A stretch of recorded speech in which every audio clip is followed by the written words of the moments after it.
വട്ടിയൂർക്കാവിൽ കാപ്പ കേസ് പ്രതിയും BJP. കൗൺസിലറുമായ R സുഗതനെ കസ്റ്റഡിയിലെടുക്കുന്ന ദൃശ്യങ്ങൾ ഇപ്പോൾ പുറത്തു വന്നിരിക്കുകയാണല്ലോ. ഈ ദൃശ്യങ്ങൾ പുറത്തു വരുമ്പോൾ സുഗതനും അതുപോലെ തന്നെ ഭാര്യ അശ്വതി ഉന്നയിച്ച ആരോപണങ്ങളൊക്കെ ഇതോടെ പൊളിഞ്ഞു വീഴുകയാണല്ലോ. എന്താണ് ആ ദൃശ്യങ്ങളിലുള്ളത്? ഇന്നലെ എല്ലാവരും കേരളമാകെ ഞെട്ടിയ ഒരു ദൃശ്യമായിരുന്നു. അർദ്ധരാത്രി ഒരു കൗൺസിലറുടെ വീട്ടിൽ ഒരു വലിയ സന്നാഹങ്ങളോടെ പോലീസ് സംഘം എത്തി അർദ്ധരാത്രി ആ വീട്ടിൽ ഭീകരാന്തരീക്ഷം സൃഷ്ടിക്കുന്നു. ഇയാളെ ബലം പ്രയോഗിച്ച് കസ്റ്റഡിയിലെടുക്കുന്നു, ആകാശത്തേക്ക് വെടിവെക്കുന്നു. അങ്ങനെ സമീപകാലത്ത് കേരളം കണ്ടിട്ടേ ഇല്ലാത്ത രീതിയിലുള്ള അതിനാടകീയമായ ഒരു അറസ്റ്റായിരുന്നു വാഴാട്ടുകോണം ബി.ജെ.പി. കൗൺസിലറായിട്ടുള്ള ആർ സുഗതൻ ഇന്നലെ പോലീസ് കസ്റ്റഡിയിലെടുക്കുന്നത്. ഇതിനെ ആധാരമായ സംഭവം എന്ന് പറയുന്നത് ഇക്കഴിഞ്ഞ മാർച്ച് മാസത്തിൽ വെള്ളക്കടവിലെ ഒരു ക്ഷേത്രോത്സവവുമായി ബന്ധപ്പെട്ട ഒരു തർക്കത്തിനിടെ അവിടെ ഉണ്ടായിരുന്ന ഒരു വ്യക്തിയെ, ഉത്സവം അലങ്കോലമാക്കാൻ ശ്രമിച്ച ഒരാളെ തടയുന്നതിനിടെ ഇയാളെ കമ്പിവടി കൊണ്ട് തലയ്ക്കടിച്ചു എന്നാണ് ബി.ജെ.പി. പ്രവർത്തകരുടെ ഭാഷ്യമെങ്കിലും അത് വിശ്വസിക്കാൻ പോലീസോ മറ്റുള്ളവരോ തയ്യാറായിട്ടില്ല എന്നതിനുള്ളതിൻ്റെ അടിസ്ഥാനം കൂടിയാണ് ഇപ്പോഴുണ്ടായ ഈ ഒരു സംഭവം. ഇത് സമീപകാലത്ത് ഇത്തരത്തിലൊരു സംഭവം കേരളത്തിൽ കേട്ടുകേൾവിയില്ലാത്തതാണ്. കാരണം ഈ ഒരു 10 വർഷത്തെ പിണറായി വിജയൻ ഗവൺമെൻറ്റിൻ്റെ ഭരണകാലത്ത് ഒരു രാഷ്ട്രീയ അനുഭാവമുള്ള അല്ലെങ്കിൽ രാഷ്ട്രീയ ചായവുള്ളൊരു പ്രതിയെ അറസ്റ്റ് ചെയ്യുന്നതിൻ്റെ ഒരു നടപടിക്രമങ്ങളൊക്കെ എന്തായിരുന്നു? ഇവരെ ഒരു നോട്ടീസ് അയക്കുന്നു, അതിനുശേഷം വീട്ടിലേക്ക് പോകുന്നു, ഇല്ലെങ്കിൽ പോരുന്നു. അതിനുമപ്പുറത്തേക്ക് കാര്യമായിട്ടുള്ള അന്വേഷണമില്ല. അല്ലെങ്കിൽ പാർട്ടി നേതൃത്വത്തിൽ നിന്ന് വിളിച്ചറിയിക്കും ഇന്ന സമയത്ത് വരും എന്നതിൽ കവിഞ്ഞ് ഈ പ്രതിയെ പിടികൂടാൻ മെനക്കെടാനൊന്നും കേരള പോലീസിന് ഒരു സമയമില്ലാത്തൊരു കാലഘട്ടമായിരുന്നു ഇക്കഴിഞ്ഞ 10 വർഷം എന്ന് പറയുന്നത്. കാരണം ഇവരിങ്ങനെ കഷ്ടപ്പെട്ടൊരു പ്രതിയെ പിടികൂടി കൊണ്ടുവന്നാലും ഏതാനും നിമിഷങ്ങൾക്കുള്ളിൽ പോലീസ് സ്റ്റേഷനിൽ വന്ന് ഏതെങ്കിലും മുതിർന്ന നേതാവ് വന്നിട്ട് പോലീസ് ഉദ്യോഗസ്ഥർക്ക് നേരെ 2 അസഭ്യം പറഞ്ഞ് ഇവരെ വിളിച്ചിറക്കി കൊണ്ടുപോകുന്നൊരു പതിവാണ് കേരളത്തിൽ ഈ ഒരു അടുത്ത കാലത്തായിട്ട് നമ്മൾ കേട്ടുകൊണ്ടിരുന്നത് അല്ലെങ്കിൽ കണ്ടുകൊണ്ടിരുന്നത്. എന്നാൽ അതിനൊരു വിപരീതമായിട്ട് കേരളത്തിൽ UDF സർക്കാർ അധികാരത്തിൽ എത്തിയതിനു ശേഷം ഇത്തരത്തിൽ പല വിധത്തിലുള്ള പ്രവർത്തനങ്ങൾ, അതിൽ മുഖ്യമന്ത്രിയായിട്ട് VD സതീശൻ വരുമ്പോൾ അദ്ദേഹമായിരിക്കും മുഖ്യമന്ത്രി കസേരയിൽ തിളങ്ങുക, അല്ലെങ്കിൽ സർക്കാരിൻ്റെ ഏറ്റവും പ്രധാനപ്പെട്ട വകുപ്പിൽ തിളങ്ങുക VD സതീശൻ ആയിരിക്കുമെന്നായിരുന്നു പൊതുവെയുള്ള ഒരു കണക്കുകൂട്ടൽ. എന്നാൽ അതെല്ലാം ഞെട്ടിച്ചുകൊണ്ട് അവസാന നിമിഷം വരെ മുഖ്യമന്ത്രി സ്ഥാനത്തേക്ക് പരിഗണിച്ചിട്ടും അർഹമായിട്ടുള്ളൊരു സ്ഥാനം കിട്ടാതെ ആഭ്യന്തര വകുപ്പ് കൊണ്ട് തൃപ്തിപ്പെടേണ്ടി വന്ന രമേശ് ചെന്നിത്തല ഇപ്പോൾ സംസ്ഥാന പോലീസിൽ ഞെട്ടിപ്പിക്കുന്ന പല തീരുമാനങ്ങളുമായിട്ട് നിറയുന്നൊരു കാഴ്ചയാണിപ്പോൾ സംസ്ഥാനത്ത് കാണാൻ സാധിക്കുന്നത്. അദ്ദേഹത്തിന് ഏറ്റവും അർഹമായിട്ടുള്ള വകുപ്പ് തന്നെയാണ് ആഭ്യന്തര വകുപ്പെന്ന് ഈ ചുരുങ്ങിയ കാലം കൊണ്ട് തന്നെ അദ്ദേഹം തെളിയിച്ചിരിക്കുന്നു. കാരണം പലരുടെയും കയ്യിൽ ബന്ധനസ്ഥനായിരുന്ന കേരളത്തിൻ്റെ ക്രമസമാധാന നില കയ്യിലുണ്ടായിരുന്ന കേരള പോലീസിനെ കയറടിച്ച് വിട്ടിരിക്കുന്നു. അവർക്ക് പരിപൂർണ്ണ സ്വാതന്ത്ര്യം. നമ്മളിപ്പോൾ ഇത്തരത്തിലുള്ള അതികഠിനമായ കുറ്റകൃത്യങ്ങൾ ചെയ്യുന്ന ആളുകളെ എൻകൗണ്ടർ ചെയ്യുന്ന UP പോലീസിനെ പലരും മാതൃകയാക്കാൻ കേരളത്തിലടക്കം ഇത്തരത്തിൽ എന്തെങ്കിലും സംഭവങ്ങൾ നടക്കുമ്പോൾ സാമൂഹിക മാധ്യമങ്ങളൊക്കെ പറഞ്ഞു കേൾക്കുന്നതാണ് UP പോലീസിൻ്റെ മാതൃകയിൽ എൻകൗണ്ടർ നടപ്പാക്കൂ, കേരളത്തിലെ പോലീസിന് എന്താണ് അതുകൊണ്ട് പറ്റാത്തതെന്നൊക്കെ.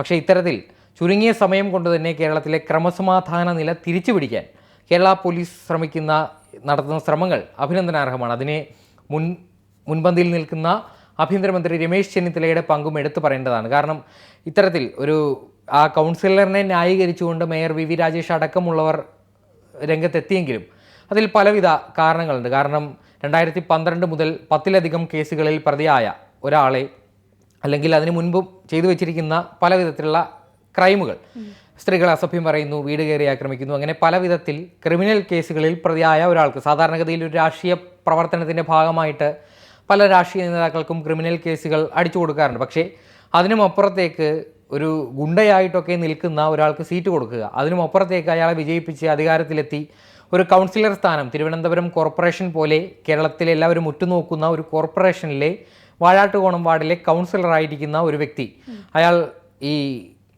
2000 ആ ഒരു സമയത്തിന് ശേഷം 5 കേസുകളിൽ പ്രതിയായിട്ടുണ്ട്. അതിനുശേഷം 2012 മുതൽ വട്ടിയൂർക്കാവ് പോലീസിൽ റൗഡി ലിസ്റ്റിലുള്ള ഒരാളാണ്.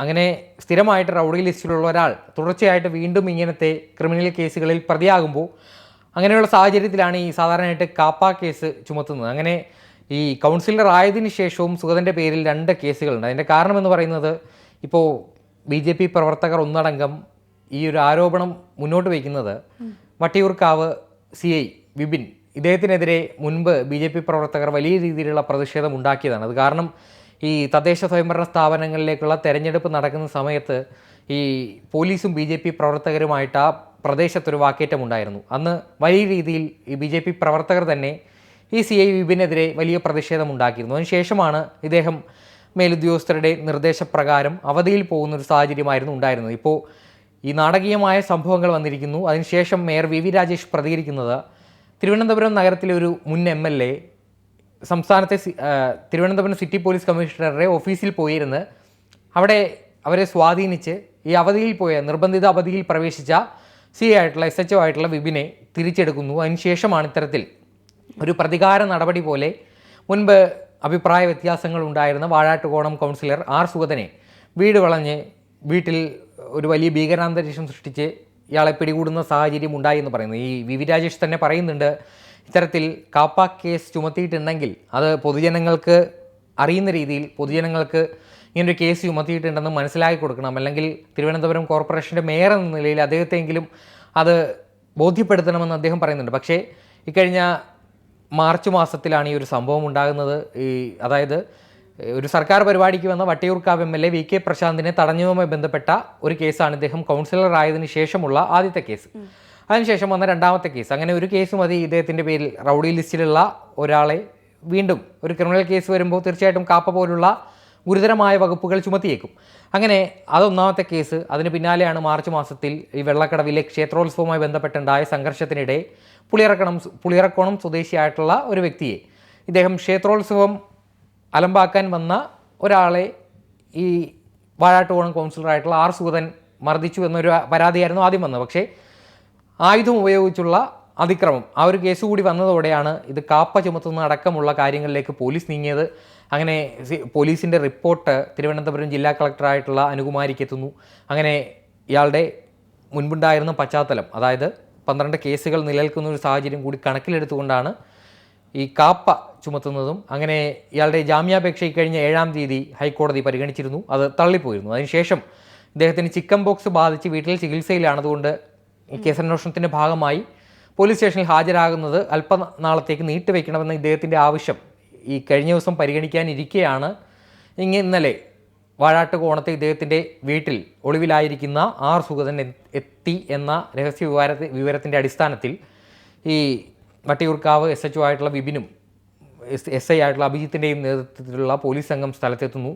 അവിടെ ഇയാളുടെ വീട്ടിലേക്ക് കയറി വീട്ടിൽ ഇപ്പോൾ BJP പ്രവർത്തകരുടെ ഭാഷ്യം അവിടെ കുട്ടികൾ 8 വയസ്സും 14 വയസ്സും മാത്രം പ്രായമുള്ള കുട്ടികളുടെ നേരെ തോക്ക് ചൂണ്ടി എന്നൊക്കെയാണ് പറയുന്നത്. പക്ഷേ കുട്ടികളുടെ നേരെ തോക്ക് ചൂണ്ടിയിട്ടുണ്ടെങ്കിൽ തീർച്ചയായിട്ടും അത് നീതീകരിക്കാനാകാത്ത തെറ്റാണ്. പക്ഷേ ഇത്തരത്തിൽ രക്ഷപ്പെടാൻ വേണ്ടി പറയുന്നതാണോ എന്ന് തീർച്ചയായിട്ടും അന്വേഷിക്കണം. കാരണം അങ്ങനെ സമാധാനപരമായിട്ട് പോലീസിനൊപ്പം പോകാൻ തയ്യാറാകുന്ന ഒരു ക്രിമിനൽ കേസ് പ്രതിയെ പിന്നെയും പേടിപ്പിക്കാൻ പോലീസിന് ആകാശത്തേക്ക് വെടിവെക്കേണ്ട കാര്യമില്ല. അപ്പോൾ അവിടെ സംഘടിച്ചു കൂടിയ ആൾക്കൂട്ടം, ഇപ്പോൾ BJP പ്രവർത്തകർ പറയുന്നത് ചികിത്സാവശ്യത്തിനായി ഇദ്ദേഹത്തിൻ്റെ പക്കൽ നിന്ന് കുറച്ച് പണം കടം വാങ്ങാനെത്തിയ അദ്ദേഹത്തിൻ്റെ വാർഡിലെ ഒരാൾ മാത്രമായിരുന്നു അവിടെ ഉണ്ടായിരുന്നതെന്നാണ് പറയപ്പെടുന്നത്. പക്ഷേ അവിടെ അറസ്റ്റ് ചെയ്യുമ്പോൾ വലിയ ആൾക്കൂട്ടം ഉണ്ടായിരുന്നു. അവർ പോലീസിനെ പ്രതിരോധിക്കാൻ ശ്രമിക്കുന്നുണ്ട്.